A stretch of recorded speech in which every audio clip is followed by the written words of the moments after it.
আজকে আমরা আলোচনা করব যে কি করলে লোকে আমাদের নির্বোধ, বোকা, গাধা, অতি সরল, কোনো কাজের নয় এরকম বলা বন্ধ করবে। প্রথমেই একটা কথা পরিষ্কার করে নিতে চাই যে সরল সাদাসিধে হওয়া কোনো খারাপ কাজ নয়। আপনি যদি গোবেচারা সরল সাদাসিধে এরকম হয়ে থাকেন তাহলে লোকে আপনার প্রথমে প্রশংসাই করবে, কিন্তু আপনি ক্রমে বুঝতে পারবেন যে মানুষ আপনার থেকে সুযোগ নিচ্ছে, আপনাকে ব্যবহার করছে। তাহলে আমরা কি করতে পারি? প্রথম পয়েন্টেই বলবো, আমাদের প্রথমে না বলতে শিখতে হবে। আপনাকে বুঝতে হবে যে কেউ আপনাকে কিছু করতে বলছে মানে সেটা সঠিক বলছে এরকম কোনো নিয়ম নেই। আর সেটা যদি আপনার মনে হয় তাহলে আপনি সাথে সাথে সবার আগে না বলুন। কিন্তু আমরা তো কেউ কেউ আছি যারা কোনোভাবে না বলতে পারি না। কেউ আমাদের থেকে কোনো হেল্প চাইলো মানে আমরা তাকে হেল্প না করে কিছুতেই নিস্তার দেব না। আরে আমরা তো হেল্পফুল পারসন, একটু বেশি হেল্পফুল। শুনুন বন্ধু, সবসময় হেল্প করা উচিত নয়, কারণ পৃথিবীর সব মানুষকে আপনি কখনোই খুশি করতে পারবেন না। আর জেনে রাখুন, এই সবাইকে খুশি করার প্রবণতাটা আসে নিজের ভেতরে আত্মবিশ্বাসের অভাব থেকে।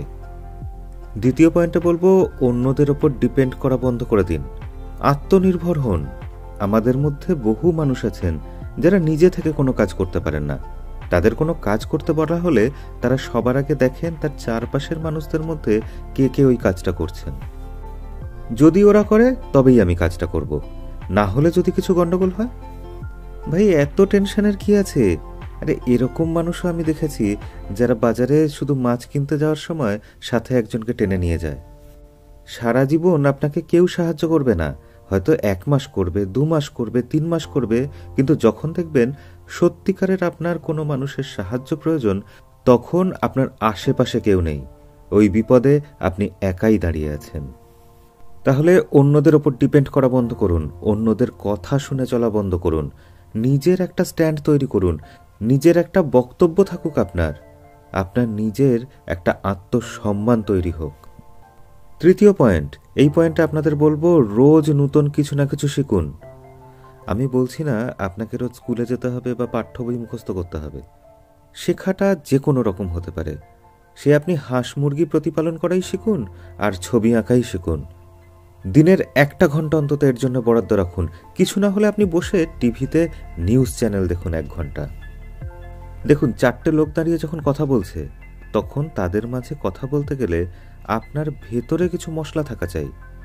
আপনার ভিতরে যদি কোনো কিছু নিয়ে জ্ঞান না থাকে, আপনি তাহলে 4টে লোকের মাঝে কি নিয়ে কথা বলবেন? কিছু শেখাটা শেষ অবধি আপনার ভিতরে আত্মবিশ্বাস তৈরি করবে। আপনি লোকের সামনে দাঁড়িয়ে কথা বলতে পারবেন এবং ঘুরে ফিরে বারবার যে কথাটা আসছে সেটাই শেষ পয়েন্ট। নিজের ভিতরে আত্মবিশ্বাস তৈরি করুন। আপনাকে এটা বুঝতে হবে যে আপনি যেমনই হন না কেন সেটাই যথেষ্ট ভালো। আত্মবিশ্বাসের অভাব তখনই হয় যখন আমাদের মনে হয় যে আমাদের মধ্যে কোনো কিছুর অভাব আছে।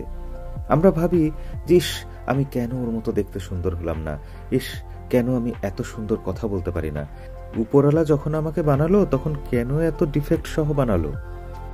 দেখুন বন্ধু, প্রথমে নিজেকে নিয়ে খুশি থাকতে শিখুন এবং অভিযোগ করা বন্ধ করুন। অন্যদের সাথে নিজের তুলনা করাটা বন্ধ করুন। আপনি খুঁজে দেখান তো একজনও মানুষ যে কিনা পারফেক্ট। পৃথিবীতে কোনো মানুষ কখনোই ত্রুটিহীন হয় না, কিন্তু দেখবেন প্রত্যেকের মধ্যেই কোনো না কোনো একটা বিশেষ গুণ আছে, কিছু না কিছু বিশেষত্ব আছে।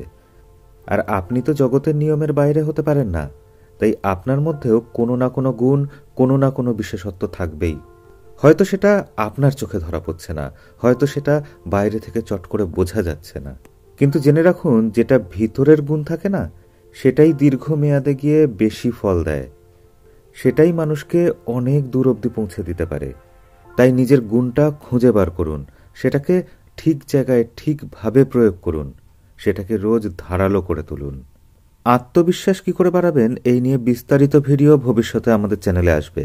তার জন্য নিচের সাবস্ক্রাইব বাটনটি সাথে বেল আইকনটা অবশ্যই প্রেস করে রাখুন, যাতে পরের ভিডিওতে আপনার সাথে আবার দেখা হয়।